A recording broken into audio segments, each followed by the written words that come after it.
Item number SCP-2401. Object Class Euclid. Special Containment Procedures.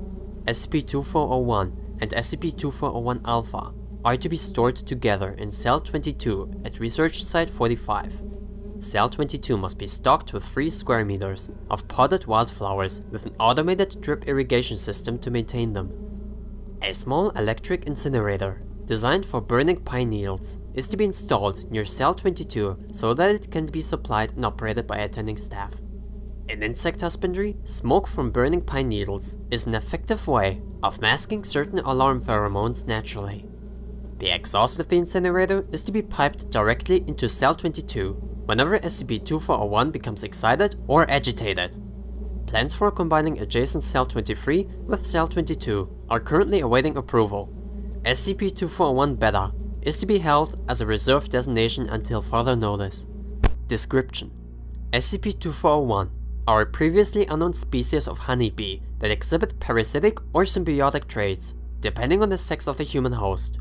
To date, a sustainable colony of SCP-2401 has only been observed in one human female host.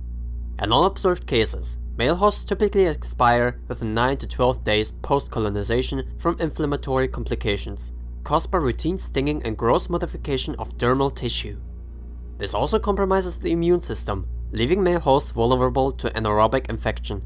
After death of the male host, SCP-2401 will leave the body in search of another human host. Colonization does differ slightly in female hosts, whereas there is a much lesser risk of infection due to higher levels of propolis production. Propolis is a resinous mixture that honeybees collect from botanical sources to prevent diseases and parasites from entering the hive and to inhibit fungal and bacterial growth. Once 30 to 50% of the dermis is modified into a keratin-based honeycomb, the colonization reaches a stable state and does not expand further. After this process is completed, SCP-2401 exhibits standard protective behavior towards the host, treating them as the nest. SCP-2401 adopts host scent markers, adjusting colonial odor markers to match the host.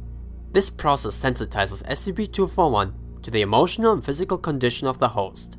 The female host also undergoes rapid changes to both accommodate and protect SCP-2401, which include increased tissue regeneration, higher amphetamine output, and lack of dependency for food or water.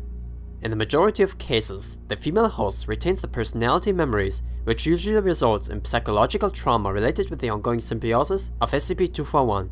This is seen to result in a high rate of suicide in cases where the host outright rejects symbiosis.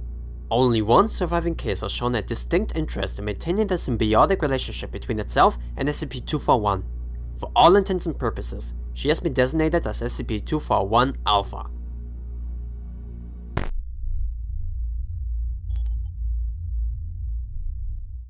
Note: the following written entries were confiscated from Dr. Kenneth Lamb's hard drive.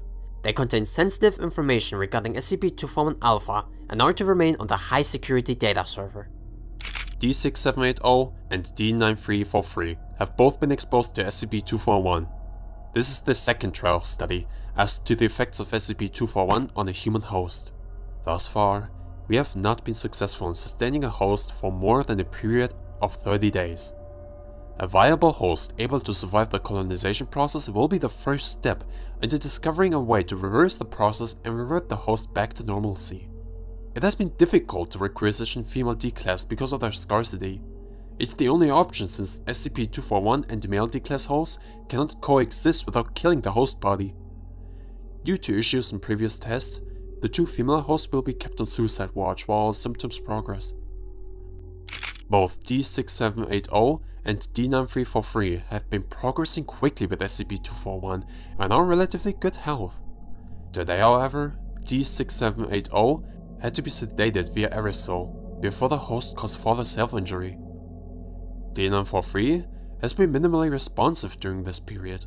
I've asked repeatedly for the medical records of both D-Class hosts prior to testing.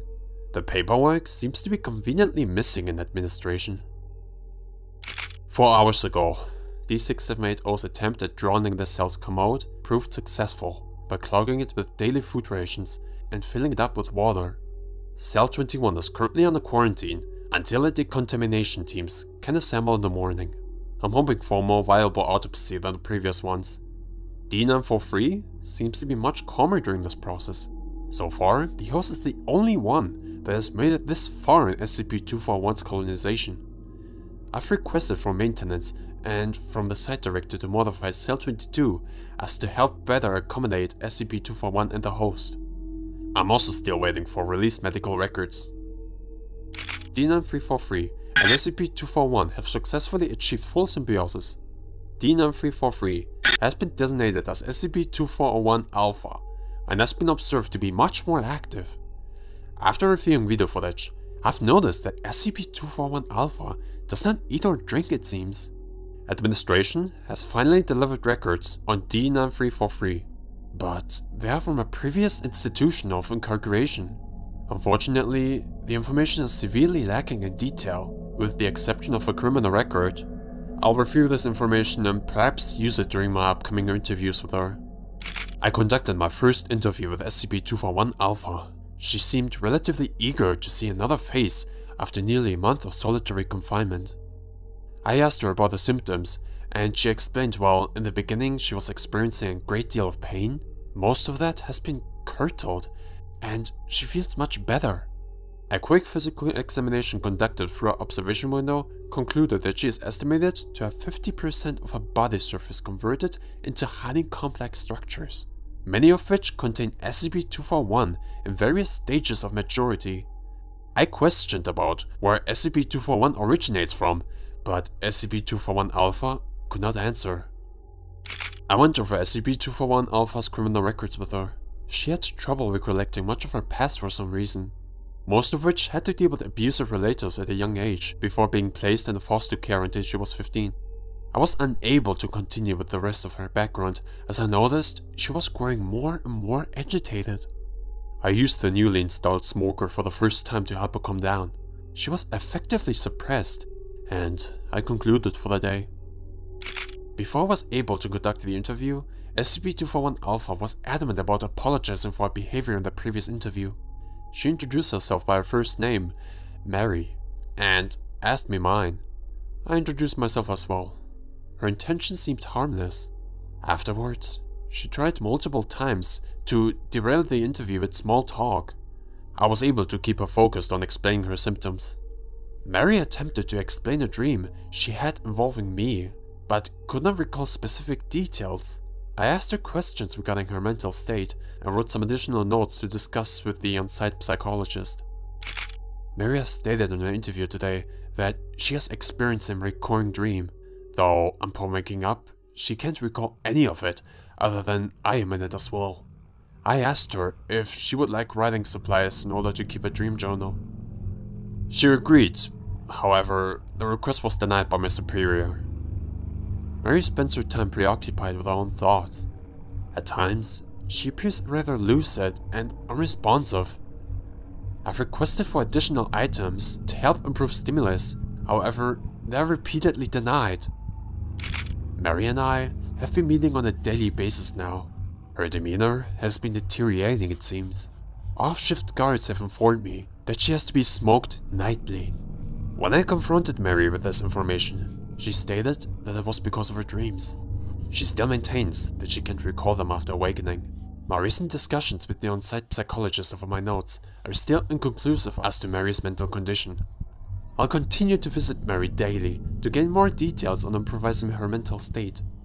Aside from that, the SCP-2401 colony appears to be thriving and in optimum health.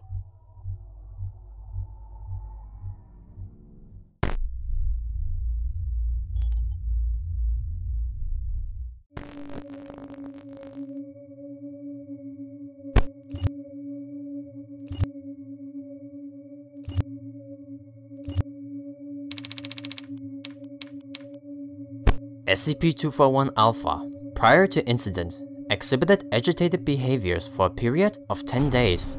SCP-2401 Alpha had difficulty expressing the source of its agitation, often deploying cryptic statements and referring to itself in the first person plural by its actual name prior to symbiosis. Dr. Kenneth Lamb, the acting supervisor of SCP-2401, postulated that SCP-2401 Alpha was delirious. 72 hours prior to incident, SCP-2401 Alpha suffered from an apparent seizure and collapsed onto the floor. Time was noted and logged. The body was kept under watch, as standard in the operating procedures for human subject quarantine. After 48 hours, the site director extended quarantine for Cell 22 for another 24 hours. No activity was observed from the host or the colony. The cell floor was littered with dead instances of SCP-2401 at this time. Personnel and security entered Cell 22 after the quarantine period expired, in order to retrieve the body for examination and autopsy. While decontaminating and preparing the body for transfer, SCP-2401 Alpha suddenly awakened and physically attacked security.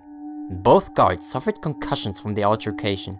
Dr. Lamb was then tackled to the floor outside of containment and stripped of his clothes by SCP-2401 Alpha. On video, Dr. Lamb was held down on his back with SCP-2401 Alpha at top of him for a period of 90 seconds.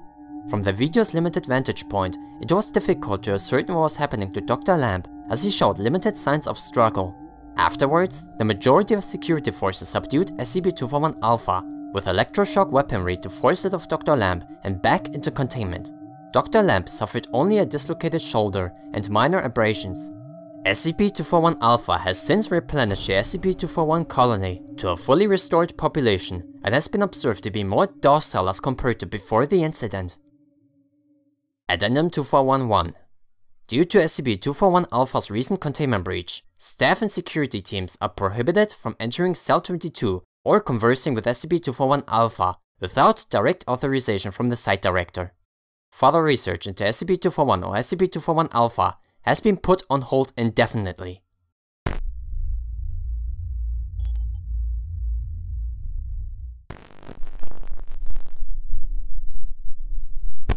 Alright, recorder is on. How are you holding up? Still in shock over the whole thing, I guess. Well, let me just ask, why do you think you were chosen? I don't know. Well, you were assigned to her— It. Right. It, for 3 months. You interviewed with it every other day, looks like. I monitor other humanoids in that wing too. So, back to my original question. Perhaps, maybe the human inside her, I mean, it made a connection? Either way, it got what it wanted for me. Oh, God. You feel like you can continue? I suppose. Sorry, I'm still just rattled over the whole thing. Well, medically you checked out fine, just bumps and scratches, so there's that. Look, I don't want to push you off to something traumatic like that. Anything you want to say on the record? I want the injection. Give me the injection and give me the transfer. Please. I gotcha. I'll see what I can do. Addendum 2412. Dr. is to be transferred out of Research Site 45 after he's fully debriefed on the containment breach incident involving himself and SCP-241 Alpha. He has opted for an immediate amnestic solution and will be demoted to Level 0 permanently for security reasons. Continued observation and reporting on his behaviors within the Foundation will be monitored for a period of no less than 3 years.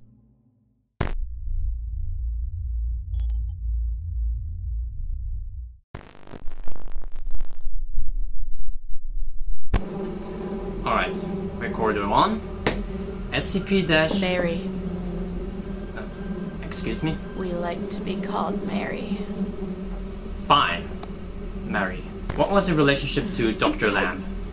Relationship? Is that what he called it? Him and us. Never mind.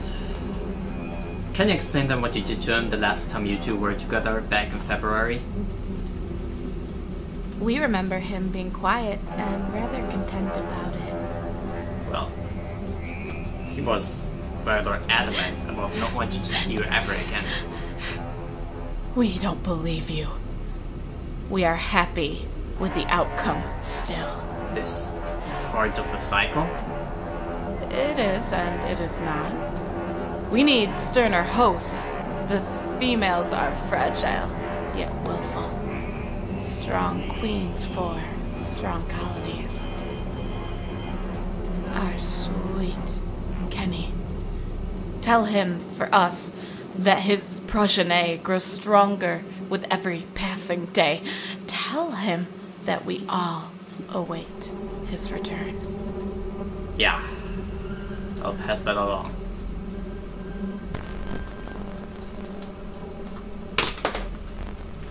You aren't actually considering that request, are you? No.